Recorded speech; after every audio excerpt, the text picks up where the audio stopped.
Mr. Justice? It's an old joke, but when a man argues against two beautiful ladies, they're going to have the last word.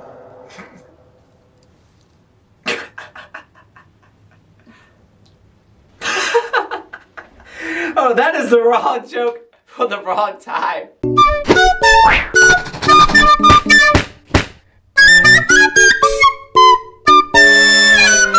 I just want to start by saying that there's so many people who are probably never even going to watch this movie because of the material that it's dealing with. And I've already seen so many people bash this film and judge it on the internet when a lot of them have likely not even seen the film yet. For example, I've got a couple doozies of some comments right here on the trailer on YouTube. For example, this looks like the most heavy-handed piece of crap released in 2021. Actually, no, the most heavy-handed piece of crap was your comment on this video. This film, and I am not exaggerating, is the greatest travesty in cinema since Triumph of the Will. That's a bold statement, and you really don't know what you're talking about. And then, wow, Hollywood put out a casting call for bona fide losers and made this. So, unlike all these people who make judgment calls when they don't even know what they're talking about, I actually watched the movie, and I'm gonna give it an honest review inside of this video. So let's talk about Roe versus Wade. We will hear arguments in Roe against Wade. You may proceed.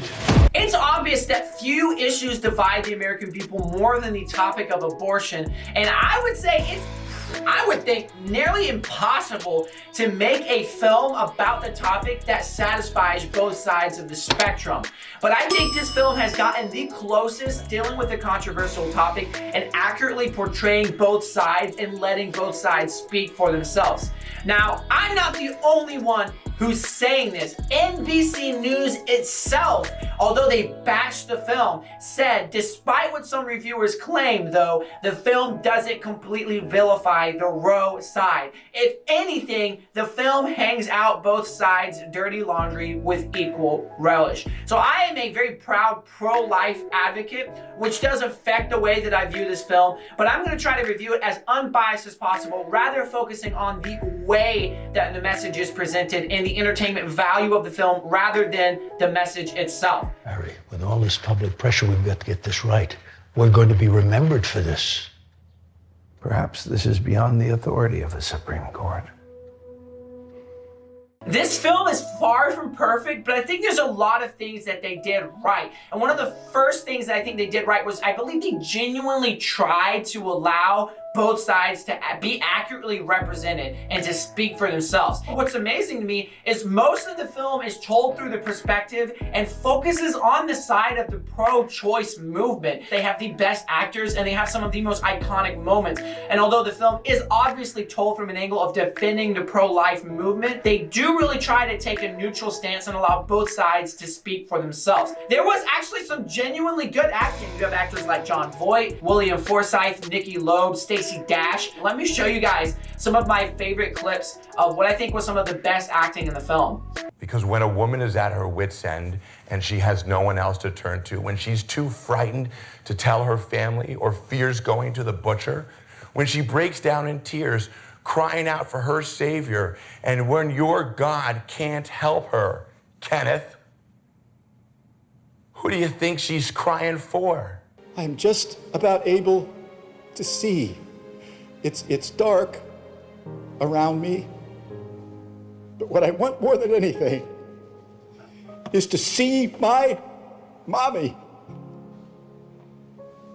The young, those still in school, those unable to shoulder the responsibility of a child, these girls should not be put through the pregnancy and should be entitled to an abortion. And as you can see, it wasn't all controlled or all the best lines of dialogue given to one side of the movement. But I would say some of the biggest weaknesses of the film is that there is still that degree of trying to control the narrative and push people to reach a certain conclusion from the film. And I think one of the most blatant and cringy examples of this is there are literally moments of the film where it will pause and free frame mid-sentence, and Bernard Nathanson will just start narrating what's happening inside of the scene and basically tell people what they're supposed to think and the conclusion they're supposed to reach from the scene. Have you seen that? an unmarried Catholic law professor. Now, Larry's strategy was to always vilify the Catholics. So every time we leaked a story, it really pulls away from the drama feel that the scenes are creating, and almost starts to push some documentary feel where it's like, you know, I've got to explain what's happening so you make sure you reach the conclusion that I have. Despite efforts for them to make this film as neutral as possible, there were inevitable moments that agenda would bleed through a little bit, and some of that was obvious by some of the people they had cast for the film. For example, Tommy Lauren was in the film, and then you have some moments where conservative talking points bled through. Yeah, you see, if you keep repeating the big lie over and over again, it generally convinces the public. But anyway, let's talk about some of the cast of the film, because obviously the characters inside of the movie are the bread and butter, what actually make the film worth watching. And in my opinion, there's a very vibrant and colorful cast of members. Of course, you have the main character, Bernard Nathanson. I'm Bernard. An obstetrician officially, until they get the laws repealed. Who is the abortion doctor that the film actually focuses on. And it's really interesting they tell the story through his lens. But despite him being, who in most cases, what would be a villain of the film because he's the pro-choice person, he's actually portrayed as a very likable, genuine, and sincere character who through the entire film just simply wants nothing more than to actually help women. And he's surrounded by people that are manipulative, who want to control him, want to control the movement, and want to advance their own personal agenda. But despite those people surrounding him, and in many cases being some of his best friends, he's still somehow set apart from that corruption and simply wants to sincerely help people. But seriously though, there's this awkward sequence where he starts making out with his wife in an abortion clinic. It's like, maybe you could have chose a better spot to do this rather than in front of a bunch of... Then you have Larry Later. I say we go for abortion on demand. He's the main mastermind in this movie behind pushing the abortion agenda and getting abortion legalized. And he's actually surprisingly presented as almost a halfway likable, jovial, and upbeat character. But despite all of this, and maybe it's just the lens that I view it through, under the surface, there's just kind of this sense that he is a dark and very evil person deep down inside. And he is very manipulative. He's willing to skew statistics, use anything for his personal advantage. And plus, this right here. Thank you, sire. Your favorite? Cornflakes? Cornflakes is his favorite cereal. I mean, seriously, there's no way I could trust anyone who even remotely likes cornflakes. And then the fact that despite him being all evil, I think he honestly would do great as a judge for American Idol. You have a song? Oh, come on, Bernie, don't be shy. No. Come on, Bernie. Fine. Sing it. So then after this, you have the pro-life characters who, honestly, in my opinion, they're not nearly as interesting. And one of those was James T. McHugh, who is a Catholic priest. First, they came after the Jews. But we weren't Jewish, so we didn't say anything. And then they came after the mentally deficient. But we weren't deficient, so we did nothing. And now they're coming after the unborn. And so you're gonna do nothing? Who I guess his main purpose in the film was really just to recruit a Mildred Jefferson, who was a doctor who they wanted to join their pro-life movement in order to be able to push legislation and to promote the pro-life agenda. He's not the most amazing character ever. Honestly, I felt like the entire film, he just kind of had this sad face that was on his face the entire time. I think he might have smiled like one time in the film, but he had kind of all the mournful, woeful lines in the movie. And then you have Robert Byrne. Yes, one should have the right to do whatever she wants with her own actual body. But let me ask you something. What happens when that body starts to interfere with another body? Who was a constitutional lawyer who also joined the pro-life movement. He's portrayed as a very smart, well-educated figure. As inside of the film, his main purpose is to quote a bunch of pro-life quotes and anecdotes, and really he just comes on screen and has these preaching moments where without really any cleverness, he's just pushing talking points onto the screen. His talking points are, I would say, 99 to 100% true, but there wasn't much cleverness in how his talking points were presented. And then you have Mildred Jefferson. I am not willing to allow the concept of expendable human lives to turn this land of ours into just another exclusive reservation where only the planned, the privileged, and the perfect have the right to live. And I think she was a very good actor. Honestly, she just seemed perpetually angry and upset in the film, and it's understandably because she had been double-crossed in the past. She just seemed perpetually upset, though, and barely ever happy. So then you also have the main competing lawyers behind the decision of Roe v. Wade. You have Sarah Weddington, and then you have Henry Wade. There was a part of the film where it's honestly a very cheesy scene where Sarah Weddington is being described as a completely incompetent, easily manipulated lawyer who couldn't get a job anywhere else. And the lawyers? Linda Coffey and Sarah Weddington. They are super excited. Plus, they desperately needed a job. But actually in the film, she kind of later delivers and actually shows that she has a little bit more performance in her than they were expecting. So she's described pretty badly, but later is actually portrayed pretty powerfully. And then you have Henry Wade, who was the anti-abortion lawyer, the district attorney of Texas. And they were willing to portray him realistically and not portray him as some angel guardian of mankind who's absolutely perfect. Instead, he's just some hothead who goes around and cusses at people, but yet is willing to defend the right situation, the right side in this case. The judge is asking, what rights, if any, do the unborn have? And he just stood there and didn't say anything. I gotta go before I blow a gasket.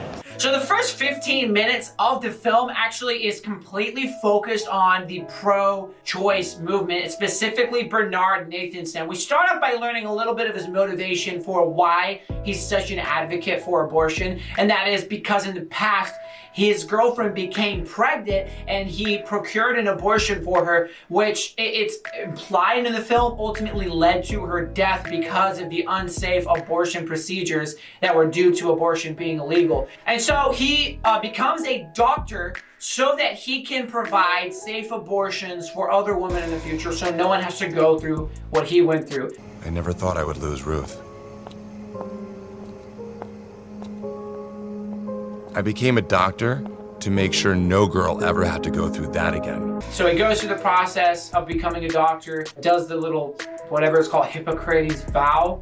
This other guy over here is like not even trying, like he's just mouthing the words. It's like he's not even trying. So he ends up partnering with the figures Larry Lader and Betty Friedan, who is actually a figure in the feminist movement. And they figure if they can partner with a figure in the feminist movement and couple the abortion movement with the feminist movement, it would give them a lot of traction and publicity and allow them to push their agenda. It does get to the point where New York, by a margin of 1 vote, ends up legalizing abortion, being, I believe, the first state in the United States to do so. But I cannot, in good conscience, stand here and thwart the obvious majority. I therefore request you, Mr. Speaker, to change my negative vote to an affirmative vote. After this, we do transition to a sequence of scenes for the pro-life movement. They're going through the process of trying to recruit Mildred Jefferson to their cause as kind of the competing force against Bernard Nathanson. And so she ends up joining their cause and they begin to go through the process of planning to compete this growing abortion movement. Meanwhile, Bernard Nathanson, who now is able to legally practice abortions, is absolutely booming with business. It's becoming very profitable. And although Larry Lader's more concerned with the profits and Bernard just really wants to help people, but he's absolutely booming and has to begin to seek faster procedures of being able to perform abortions faster. And there's honestly this really sickening scene in the movie. It's designed to be sickening where he's traveling to London, studying their procedures in London, how they perform abortions so quickly. And him and this guy are just having this casual conversation while the abortion is happening. It's really just sickening. There's also this really awkward song that he sings about abortion. There's a fortune in abortion, just a twist of the wrist and you're through. I mean, that's actually from the book that the real life Bernard Nathanson wrote. It just feels awkward, I guess, because it's just so dark, but yet portrayed in just such a light-hearted scene. So anyway, with all of this traction that the pro-abortion movement has gained, they want to push abortion on demand throughout the United States and in one sweep legalize abortion. So they find a pregnant girl in Texas, Norma McCorvey, and give her a pseudonym, Jane Roe, using her to push their abortion case to the Texas court and ultimately to the Supreme Court. And they very much use and manipulate Norma McCorvey because they're telling her they're going to help her get an abortion by pushing this case and making abortion legal in Texas. And there's no way they're ever going to push a case quick enough for a girl who is already pregnant to be able to abort her child in time. And so they go to the Texas court. I feel like this is a kind of poorly portrayed scene. The dialogue's not very clever. There's literally like a moment where one of the judges who Sarah Weddington used to work for winks at her. It's just really awkward and cringy. The competing attorney, Henry Wade, does very poorly this first round and loses the case and ends up appealing it to the Supreme Court. So this is where the Supreme Court comes in. We meet our Supreme Court justices. There are currently 7 justices, and Richard Nixon is trying to get 2 new justices on the Supreme Court and having trouble with that. So with 7 justices, they hear the case. This is actually a really well-made part of the film. There's actually some really interesting, thought-provoking dialogue between the lawyers and then between the justices. And so they end up voting, and 4-3 in favor of abortion. But the main justice, Chief Justice Berger, what did I say, Berger? I'm assuming it's Berger. And the other lawyer's last name was Coffee, so we have Berger and Coffee. Great! He voted against abortion, and he ends up wanting the case reheard. He really pushes the other justices to go along with him in order to rehear the case. So after this decision to do a rehearing of the case, there is a major conspiracy among the Supreme Court justices. The one who voted not to rehear the case ends up leaking to the press an account of the votes of the Supreme Court justices to put the anti-abortion justices under pressure. And so that really begins to push them to vote along with him, and is what ultimately that fear of public backlash is what led some of the justices who voted anti-abortion to vote pro-abortion when the case was reheard. And it's just interesting to see. It's really powerful seeing some of the conflict among them. This is a very well-made part of the film. But anyway, Nixon appoints 2 new justices. The case is reheard and the final vote is made, I believe 7-2 in favor of abortion. Really, this is an interesting case where the film ends on a very sad note because it's obviously made to be an anti-abortion film despite trying to be as neutral as possible. And it ends with such a sad note, but yet the ending is just really powerful, emotional, and stirring. It really focuses a lot on Bernard Nathanson, focuses on how after abortion was legalized, he had a major life transformation when he could actually see, what's it called, a sonogram or whatever it's called, where you can actually see the abortion while you're performing it. And it focuses on his heart change and some of the repercussions of the abortion movement. So I don't want to spoil the ending. It's really powerful. It's really emotional. As far as any objectionable material, there is a little bit of profanity in this film, and I was pretty disappointed about that. I believe there's 2 uses of the D word, 1 use of the H word. There is uses of the euphemisms heck and geez, which are variations of profanities or blasphemies. And there also are some sequences with some scantily clad women, like some beach scenes.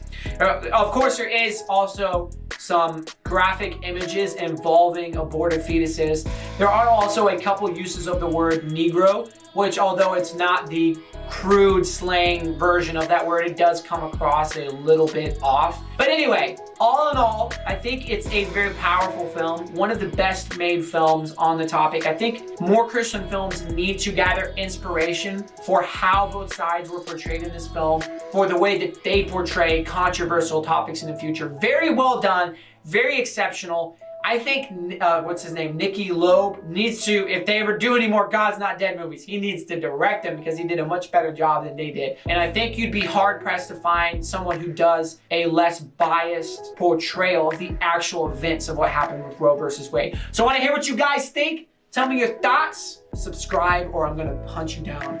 Yeah.